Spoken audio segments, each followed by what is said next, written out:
Time to turn our attention to the biggest story in sport right now, which is, of course, the future of Lionel Messi. Delighted to welcome Graham Hunter back to the show. Graham, good morning. Oh, how are you?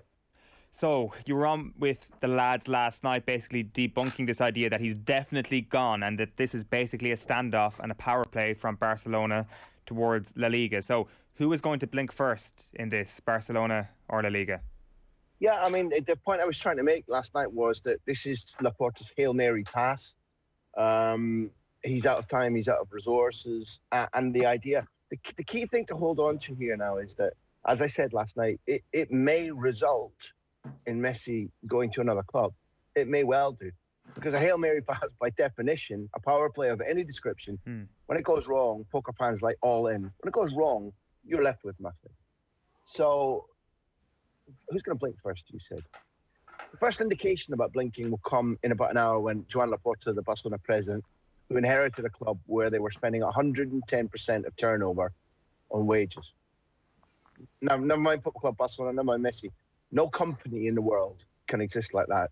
It's one of the things, it's one of the ugly warts on the beautiful body of football that people point to and say, why does football get to exist like this when any commercial business that was run like that would go out of business? The creditors would be chasing them. So long and short is, if La Liga were to blink and say, okay, we will reduce our financial fair play rules specifically for Messi because La Liga needs him almost as much as Barcelona need him. It's a terrible can of worms to open. It's not impossible to see. I've had a little bit of a nudge from La Liga that they're not interested in making special cases because they believe that the financial fair play of La Liga is protecting other clubs that can't live with the amount of debt that Barcelona have, 1.4 billion of debt. And therefore, I see Laporta felt, and this is what I was trying to communicate to Nathan last night, Laporta felt that he was in a corner, but he had two options that were almost no-lose. One, you make this explosive declaration that Leo Messi and his father, Jorge, weren't expecting. And let's be clear, this is what I wanted to make clear last night. Barcelona and Leo Messi had reached an agreement. They've negotiated an agreement, which Barcelona have been trying to register with La Liga, trying to find a way to register with La Liga. And this agreement was total. How much he would be paid, and it would be much more than a 50% cut in wages and bonuses for Messi. That he would stay till 2026, okay, with a break clause either way at 2023. So Barcelona, Messi, and in fact La Liga were about to be delighted. The key situation was that La Liga wasn't going to lose its crown jewel that brings audiovisual rights, that brings sponsors, that brings attention. Barcelona weren't going to lose their key player, and Messi wants to stay. That's something that, again, I thought was crucial to mention. But La Liga, whether they blink and say, we'll make a special case for you, I was pointing out last night that Angel Torres, the president of Getafe, who's suffered at the hands of Messi, was saying last week, we should make a special case. There should be maneuverability over this. Whether that's going to happen or not, if I was forced to predict, I think maybe La Liga won't budge. But when I said Laporta believed this all-in move was no lose, he by doing this, he has firmly put the blame on two parties. I don't think he's right to blame financial fair play at La Liga because Barcelona is a club where the backside was sticking so far out the window you could have parked a bike in it. It's just they were in the wrong completely. And secondly, Laporta is able to not only say, well, it's because of La Liga that we can't register this deal to keep fans, to keep Messi, the guy you wanted, I wanted. So La Liga, they're going to blame. They're going to blame Bartomeu, the ex-president of Barcelona, who left Laporta inheriting a club at 110%, salaries were bigger than turnover. So Laporta can come out of this well in almost any way. But the original idea of this Hail Mary is to see whether La Liga will blink and say, okay, it's Messi. We'll make an exception. My guess is that might not happen. Right. Graham, would La Liga have been more likely to blink in this situation were it not for the European Super League fiasco? There is an absolute and complete bitter divide between Barcelona and Real Madrid, united for once. The classical enemies are united in this one against the way in which Javier Tebas, whose position I unequivocally support. I unequivocally support what Javier Tebas, and there were many people in your country and in the Premier League who spoke out the same. I think that Tebas, on behalf of La Liga, is right to bitterly oppose and criticise the Superliga as devised by Florentino Perez and his rat pack of chums. But the debate, Barcelona and Real Madrid, as your listeners will know, tuning into Off the Ball AM every morning, there are only 3 clubs who are fighting to keep the Super League alive. 2 of them are in Spain, the Clásico enemies, and Juventus. And right now, for example, it is vital for people to understand that earlier in the week, La Liga announced an in-principle deal with CVC Partners, who took a bad reputation out of their management of Formula One. Let's be blunt about that. CVC Partners, where the headline figure was 2.7 billion euros coming into La Liga, which would be dispersed across everything from the grassroots to women's football, to the smaller clubs, and 250 million each straight to Barcelona and Real Madrid. Now, Real Madrid and Barcelona have attacked that over the last 24 hours. They put out communiques which really use the most powerful possible language to say, we weren't consulted, we don't want this isn't legal, we don't support it. But you're right, going back to your point, they didn't want Javier Tebas at the head of La Liga, a guy who's done an awful lot of good for La Liga, his position to be more powerful, his argument to the other clubs in Spain that they must try and corral Real Madrid and Barcelona into a position where they cannot continue to support the Superliga. So Messi is partly a victim of the mini war, and in football terms, it is a war that's going on between the 2 biggest clubs in Spain and La Liga over the Super League. So you're right to introduce that element. And there are those who are, now that I've mentioned it, there are those who are saying that Tebas has sold too much of the audiovisual rights to CVC Partners, even for 2.7 billion euros. That influx of cash is coming at a time when many of the clubs are gasping for air. You could say the same about any of the leagues you cover, probably any of the sports, but not many sports live in such debt all the time, permanently, as elite football does. So it's a complicated story worthy of Mario Puzo. Well, yeah, absolutely. What about so if we get into the self-preservation element of Tebas's position here and the different factors at play, do you think he will be looking at what Manchester City and Paris Saint-Germain can offer Lionel Messi without restrictive domestic financial fair play laws, and allied to that, very non-restrictive continental FFP laws, as we now know, as a result of COVID, they've been relaxed to a point. Is he not looking at them saying, oh my God, the product in the Premier League is going to get so much stronger, maybe even in Ligue 1, and that too damages our league? You asked me to guess, to estimate who'd blink first. My estimate is, and based on a couple of texts I had last night that come from La Liga, which didn't say no, but said this could be the end. If we move on this could be the end of FFP in Spain. But you make a good point, and this is the 2 principal people I think are in the horns of a dilemma right now. One is Leo Messi, and most football fans will probably be more interested in that because, again, you know, these are human beings we're talking about. We don't need to only talk about it in terms of back pages and money. Football is about human beings. That's why we're so addicted to it. Not because of the stats of the money, but because it's the biggest human drama that can compare to theatre or opera, ballet, art. It doesn't matter. Leo Messi came to Barcelona yesterday thinking he was signing a deal to keep himself in the city that he loves and play for the club that he loves. So this morning, although he's got resources, he can negotiate with other clubs, that option's been taken away from him as we speak. So he's in the horns of a dilemma. But as you pointed out, so is Tebas, because what do you do? Do you roll with the situation and say, you know, we will give a window of opportunity for Barcelona? Is the time for him to go and consult all his constituent members, all the clubs? What will they say? What would Real Madrid say? Real Madrid would say no. So Tebas does have the dilemma you point out that if I don't think he's living in fear of Ligue 1 being better marketed or a bigger product than La Liga.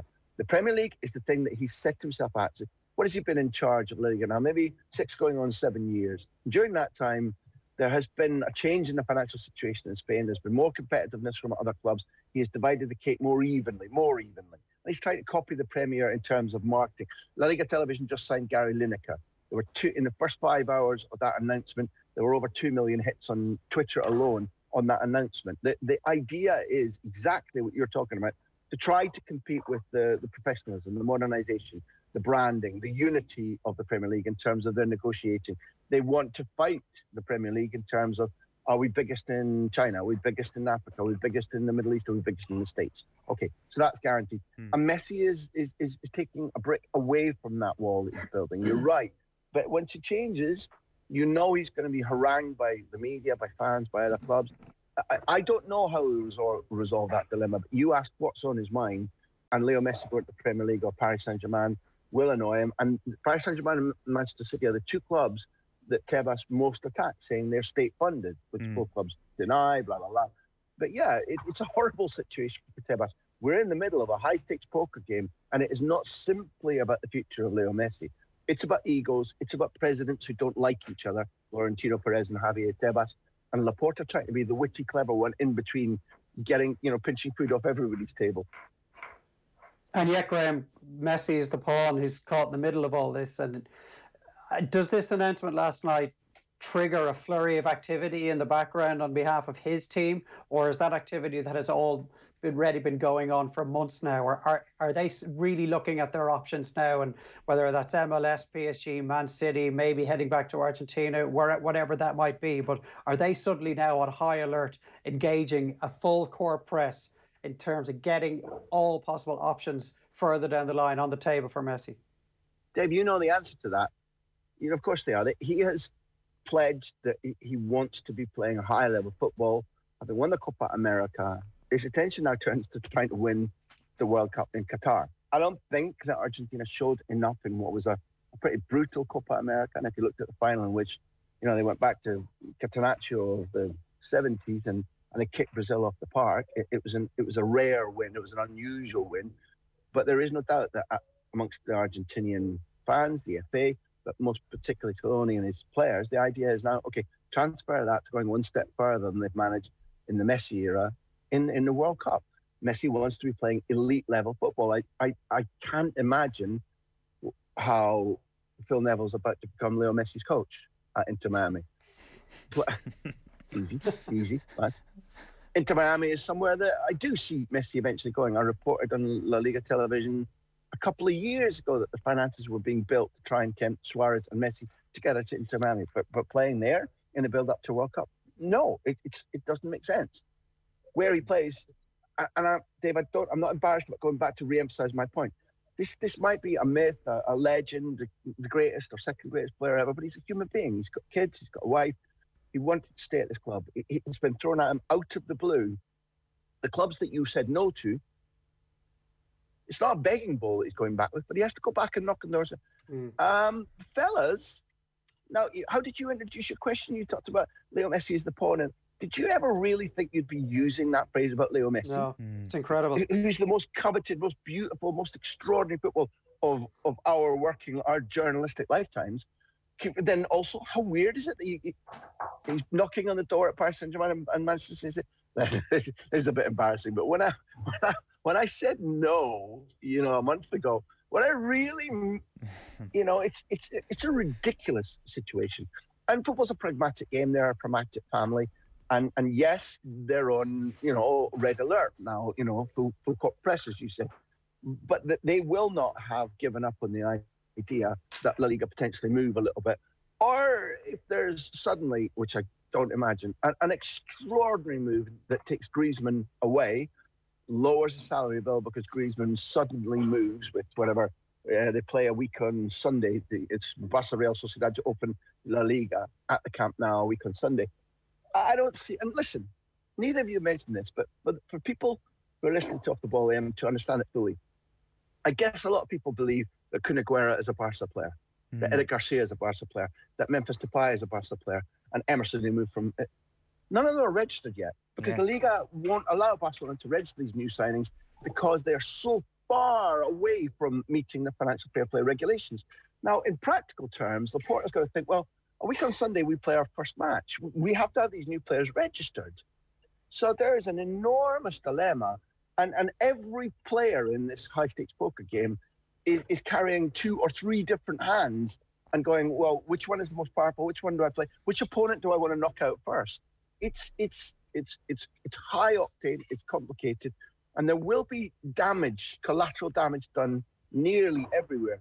I say to you again, and I think this will come out this morning when Laporta has his press conference, I think Laporta believes that he's played the hand that leaves him, in terms of how he markets his work, in a no-lose situation. Because he's now, if Messi goes, He's going to blame Bartomeu, the previous president. He's going to blame La Liga. But he's going to be able to get on with registering these players and saying, okay, I can be the president who lost Messi, but it'll be held as being something that's completely out with my blame, out with my fault. Now, that's a very pleasant position for Laporta to be in suddenly. Well, one of the other things here, Graham, and this is purely, I'll put my hands up here, this is from like trying to read all this stuff on this subject that I completely ignored because of the Euros and because of the Olympics last night. One of the things that maybe is going under the radar here is that Real Madrid are also screwed. They're just not as screwed as Barcelona, but when you compare their previous available salary cap compared to their current available salary cap, that has also nosedived in a Barcelona-esque manner. Obviously, they don't have the best footballer in the world, so it's less headline grabbing, and maybe they have been smarter with their finances than Barcelona over the last couple of years. But there's problems coming for them. Am I right in that? No, I agree with your snapshot analysis of them is right. Their salary level has to come down because their revenue has come down. This is healthy. These things that we're not marketing as problems for Real Madrid and Barcelona are under. It's like when you say, "Doctor, I really don't like this chemo." Well, do you like living? You know, it's deeply unpleasant, but FFP is for the benefit of the individual clubs and La Liga as a whole. But there is a difference in how you termed it, because you said they were equally screwed. They've suddenly, against their will, lost the outgoing salaries of Ramos and Varane. That changes their picture dramatically. Sure. And there is clearly a scenario where, because Florentino Perez is hope against hope that he can take Mbappe this season. I think the chances are still very, very low. But let's say Paris Saint-Germain, where the relationship between Mbappe and Leonardo, the sports director, is terrible. Mbappe's 1 year for going out of contract. I think the logical position is that he sees that contract out and leaves for free, like Alaba just did from Bayern Munich, and goes to Real Madrid. But let's say Messi goes to Paris Saint-Germain. I'm not saying that I know it's going to happen, but it is one of the clubs that wanted him, whereby you can see the fit in terms of their wish to win the Champions League, their wish for profile. Pochettino's an Argentinian coach that knows Messi very well indeed. Neymar would be an attractive playing partner for Messi. Excuse me. You can write your own rationale there. Let's say Messi does go there, hypothetically. Does that mean that Paris Saint-Germain suddenly will say, "Well, I'll tell you what we're going to do. We're going to pay his wages by taking money now for Mbappe rather than losing him for free, because we stubbornly weren't even contemplating that before." And Mbappe pitches up at Madrid, and we have a summer whereby out of the blue, not at the 11th hour, but at the 9th and a half hour, Messi goes and Mbappe comes in. And into all of this, the CVC partnership, who are buying a 10% stake in La Liga offshoot for 2.7 billion euros. That was announced this week, but remember, it was announced as a deal in principle. So that money isn't safe yet for La Liga or for Javier Tebas. It's vital money. But CVC, as of yesterday, it's still business hours. New York is behind us in Spain in terms of the clock. So in business hours, CVC were phoning Tebas and saying, "Okay, see that money? See that agreement? What do you mean no Messi? Messi's not even going to be there for the beginning of it. It's a long-term thing." So that phone is going to be ringing saying, "Well, I tell you what, if the deal's still on, we're restructuring it, different money, lower money." This is a hornet's nest, but that hornet's nest might produce honey, which is not normal. The honey being Mbappe to Madrid. And suddenly, Florentino Perez, you said they were equally screwed. He said, "Yeah. Yeah. Who knows?" There are varying different degrees of being screwed, I guess. If you're screwed with Kylian Mbappe, you're not doing too badly, especially if your main rival doesn't have Lionel Messi. Graham, great stuff as ever. We know a hell of a lot more, I guess, in an hour's time when Laporta has done his press conference. We'll chat to you again soon. Space. No doubt. You're right, Owen. Cheers, man. Cheers, man.